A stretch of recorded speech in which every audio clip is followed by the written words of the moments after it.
Now, joining me now is one of those 8, Democratic Congressman Jim Himes, ranking member on the House Intel Committee. Congressman, good to have you with us. Good morning, Shannon.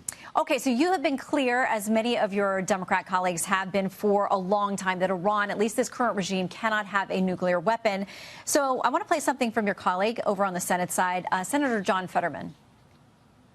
I don't understand why Democrats can't say that after this, it's made things more safe. It made the region more secure. And now if every single Democrat agrees that we should never allow that to happen, and now that does make that essentially impossible, I think that's a good thing. And I think that's been a very strong outcome so far.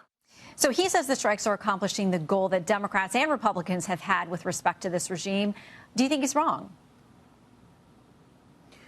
Well, way too early to tell, right? I mean, you know, Senator Fetterman started by saying if things have been made safe. Nothing is safe in the Middle East right now. As we speak, our embassy in Baghdad is on fire. There is no oil moving through the Straits of Hormuz. Americans are going to see that at the pump right away. And so, look, if we get very, very lucky, and Shannon, not anybody watching this show, it thinks that you get lucky very often in the Middle East, and the regime collapses so that they can't rebuild their nuclear infrastructure, maybe we'll look back on this and say, hey, that worked. Much more probable, I'm afraid to say, because there is no military way. I'm here to tell you, there is no military way to extract the uranium from underneath the mountain of rubble in which it is living. If 2 months from now we're gone, President Trump declares victory, and you have a very angry, radicalized regime determined to make sure that this never happens again because they build a weapon, well, then we're going to need to revisit Senator Fetterman's optimism about whether this was a good idea or not. Well, there are a lot of ifs in there, but you talk about the uranium and the things that could be left behind. It sounds like this administration is determined to make sure they know where it is, that there is control of it.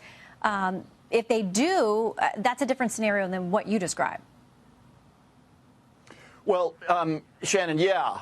Look, here's what we know historically. In the last 20 years, there's been precisely one thing that has extracted uranium from the horrid regime in Tehran, and that was the 2015 nuclear deal. And look, I get it. It was a controversial deal. Some people loved it. Some people hated it. But Iran put its uranium on planes and sent it to Russia. There is no way, and you know we can have as many military experts as you want, but the uranium right now in Iran is underneath mountains of rubble in 3 different locations. The idea that we're going to do a major infrastructure and engineering project somehow protected in the middle of a very hostile foreign country, that uranium is not leaving because of a military operation. It will ultimately leave due to a diplomatic solution, and that just doesn't seem to be the way that we're trending right now. Well, and I know at the time you supported the deal, but you admitted that it would be, you know, at best a delay, at least while that conversation continued, that it wasn't a resolution to this problem of Iran having a nuclear weapon. Now, this is something that presidents have struggled with for decades. Democrats and Republicans alike have talked about trying to do something about this. Interesting piece to me in the Wall Street Journal, David Boyce, obviously a Democrat, he said every president has left their predecessors with a more capable and more dangerous Iran. And now this president has taken action, and there should be support for that. I mean, how much longer do you think we should have allowed Iran to progress? Well, you know, first, Shannon, this is not a Democratic or a Republican thing. There's a reason why Democratic and Republican presidents in the last 30 years haven't done the attack that Donald Trump decided to do. And again, you know, every American who's filling their tank today at 60 cents a gallon higher than it was 2 weeks ago is going to understand why that is. We've already lost 13 people in the Iran conflict. We could lose more.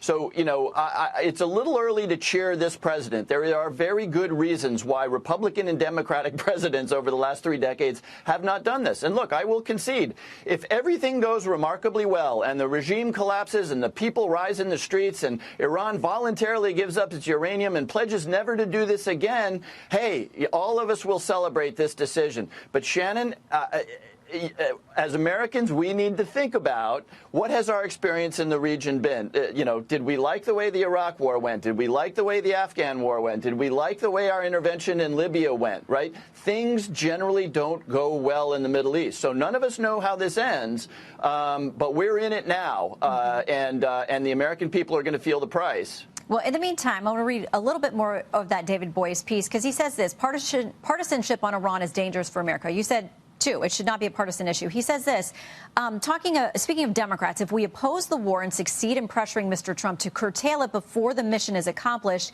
we would have had the satisfaction of defeating someone we generally oppose, which might help us politically, but America would be worse for it. He says the support needs to be there across the board for allowing him to finish this job.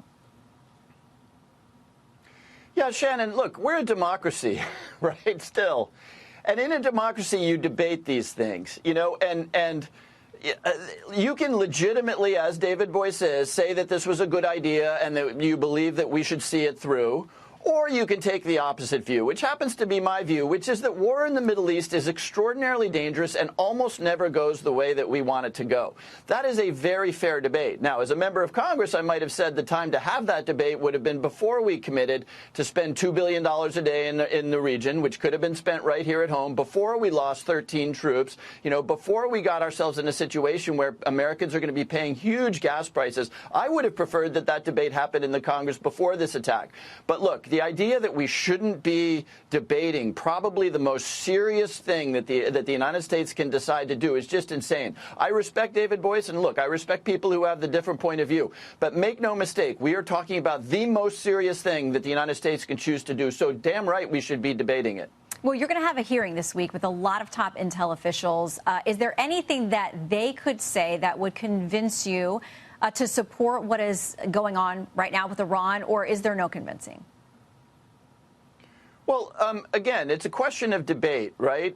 One good thing that the administration could say is, here's the end game, because they have not said that, right? So what I would like to hear is, once the Navy is sunk, as it largely is, and the missile launchers are gone, we are going to withdraw. And in withdrawing, here's how we're going to make sure that there is never a nuclear weapon built in Iran, because we have some kind of deal, or because we've succeeded in changing the regime. Look, I'm open-minded about what might happen in the future. But to date, the administration has not articulated the answer to the hardest question in the Middle East, which is, how does this end? If they've got an answer for that, lots of willing ears. Look, all of us are primarily concerned about the safety of our troops in the region. So all of us hope that there is an answer to that question, how does this end, and an answer that is consistent with the safety of our troops in the region. But to date, the administration has not told us. We've been told that we won a stunning victory, that it's all over. Well, no, it's not over. There's still very evil people in charge in Tehran who may decide to build a nuclear weapon. So that's the key question. How does this end? We'll see if you get your answers this week. We'll track that.